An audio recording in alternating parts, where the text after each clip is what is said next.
क्या आपको पता है साइबर फ्रॉड क्या है? कैसे इस फ्रॉड से न नेता बचे और न ही अभिनेता?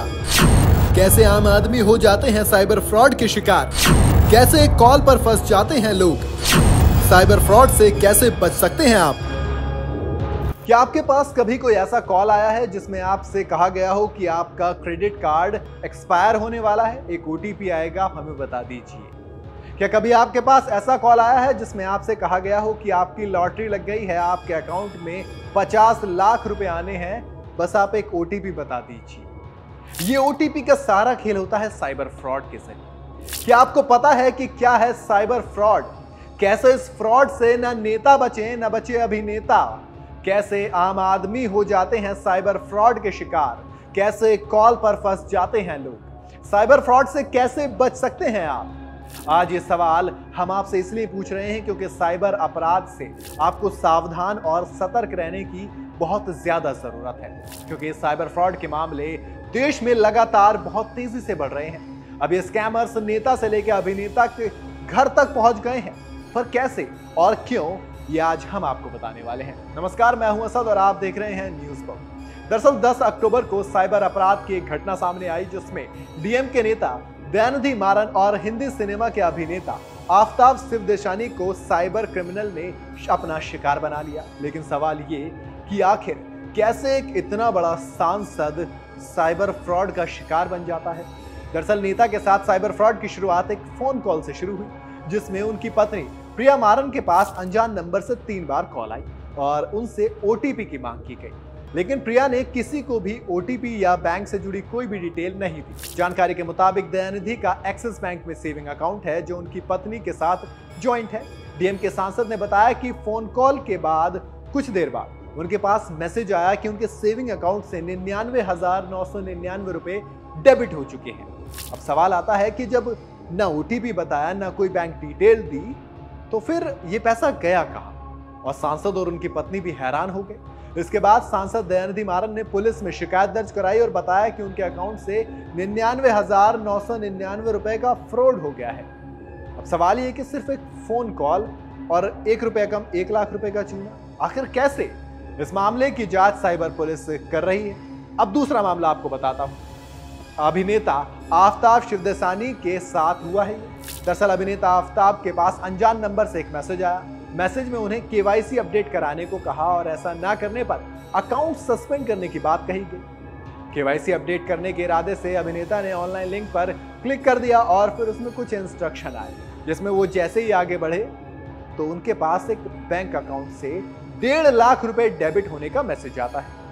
अब अभिनेता का मैसेज देखकर भैया दिमाग घूम गया। उन्होंने बैंक की ब्रांच में संपर्क किया तो उन्हें पता चला कि ये साइबर फ्रॉड था।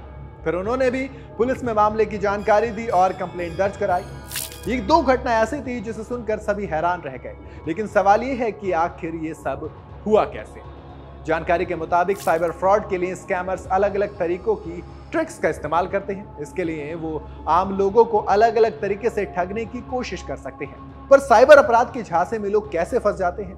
तो पहला तो ये है कि पार्ट टाइम जॉब का ऑफर देकर ऑनलाइन ठगी करने वाले आए दिन व्हाट्सएप या टेलीग्राम के जरिए लोगों को पार्ट टाइम जॉब का लालच देते हैं। इसके चक्कर में ना जाने कितने लोग अपनी लाखों की कमाई गंवा देते हैं। उसमें होता यह है कि वो कहते हैं कि आपको हम पार्ट टाइम जॉब देंगे, आप इसमें प्रतिदिन इतने पैसे कमा सकते हैं, इतने रुपए महीने आपको पड़ जाएंगे।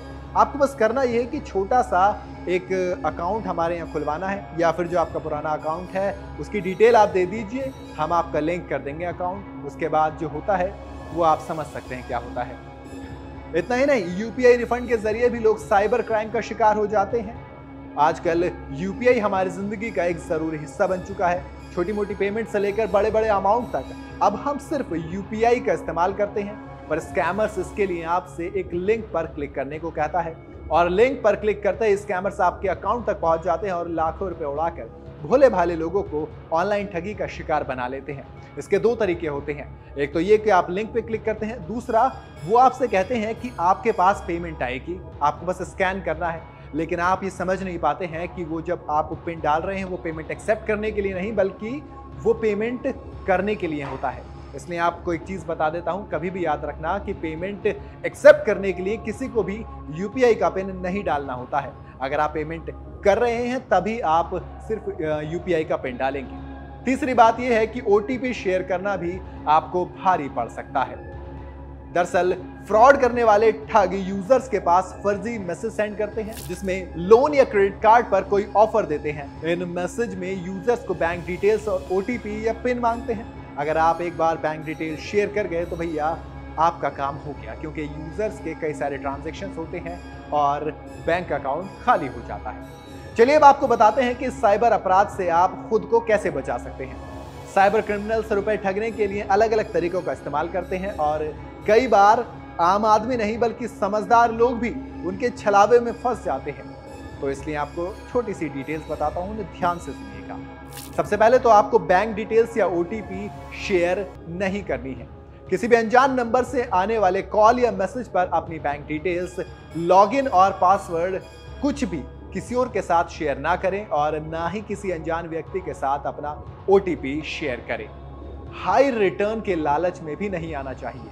कई बार लोगों के पास कॉल या मैसेज आता है जिसमें हाई रिटर्न्स का लालच दिया जाता है। आप इतने रुपए इन्वेस्ट करिए, आपको इतने का फायदा होगा, 21 दिन में पैसा डबल। इस तरह की तमाम चीजें आपको देखने को मिलती हैं, आपने फिल्मों में भी देखी होंगी और वही फिल्में हकीकत में बनती है। कहावत है ना कि फिल्में भी तो हकीकत पर ही बनाई जाती हैं। जब कोई वाकया हकीकत में होता है और इंसान के अंदर लालच की वो बलहा होती है कि वो उसे दिख रहा है कि ये नकली है, उसे पता है कि कई बार इतना पैसा नहीं आ सकता, पर जहन में एक चीज और चलती है ना, अगर आधा भी आ गया तो भी चल जाएगा।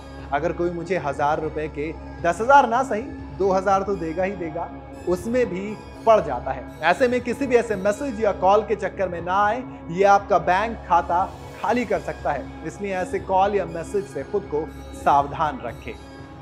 अगला नंबर, अनजान लिंक पर क्लिक गलती से भी ना करें। जी हाँ, मैसेज या फिर किसी वेबसाइट पर मौजूद अनजान लिंक पर क्लिक करने से हमेशा बचना चाहिए। आफ्ताब ने भी देखा ना, आपने केवाईसी अपडेट के नाम पर जो लिंक उन्हें मिला था उस पर ही तो क्लिक किया था और 1.5 लाख रुपए उनके अकाउंट से उड़ा दिए गए थे। तो ऐसे में आप किसी भी अनजान लिंक पर गलती से भी क्लिक ना करें। तो ये थी कुछ सावधानियां जिनसे आप अपनी मेहनत की कमाई को बचा सकते हैं। साइबर स्कैमर्स और साइबर जो क्रिमिनल्स होते हैं उनसे अपने अकाउंट को, अपने पैसे को सुरक्षित रख सकते हैं। साइबर स्कैम वो अपराध है जिसमें सिर्फ आम आदमी ही नहीं बल्कि नेता से लेकर अभिनेता तक कोई नहीं बच पाया है। लेकिन अगर आप आखिर तक इस वीडियो से जुड़े होंगे तो अब आपको पता है कि आपको क्या करना है और क्या नहीं करना। आपको ये जानकारी कैसे लगी मुझे कमेंट में जरूर बताएं और ऐसी तमाम खबरों के लिए जुड़े रहें न्यूज़ बुक के साथ।